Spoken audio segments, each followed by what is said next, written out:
So আমাকে যদি কেউ জিজ্ঞেস করে 2024-এর বেস্ট ব্রাউজার কোনটা ছিল, তাহলে আমি বলবো যে মাস্ট এটা সাফারি ছিল, কারণ ওরা নতুন যে ফিচারটা অ্যাড করছে এটা খুবই জোস আর খুবই হেল্পফুল।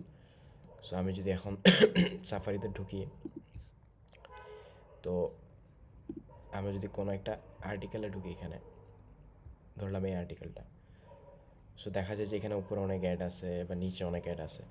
তো আমি যদি এই ফিচারটা ইউজ করি, যেটা হচ্ছে হাইড ডিস্ট্র্যাক্টিং আইটেমস, তো আমি জাস্ট এখানে ক্লিক করে দিলে এটা হাইড হয়ে যাচ্ছে। সো বেসিক্যালি ফিচারটা হচ্ছে হাইড ডিস্ট্র্যাক্টিং আইটেমস, বাট কিন্তু এটা আমরা কিন্তু পারফেক্ট একটা অ্যাড ব্লকার হিসাবে ইউজ করতে পারতেছি। সো আরেকটা জোস জিনিস হচ্ছে এখানে একটা ওদের মানে প্রাইভেসি রিপোর্টের একটা ইয়া থাকে।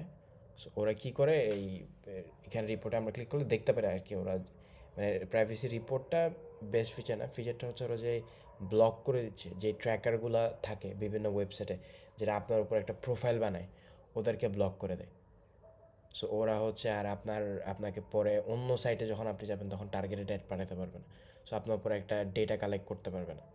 সো এই দুটো ফিচার জন্য আমি বলবো যে মানে সাফারি 2024-এ বেস্ট ব্রাউজার।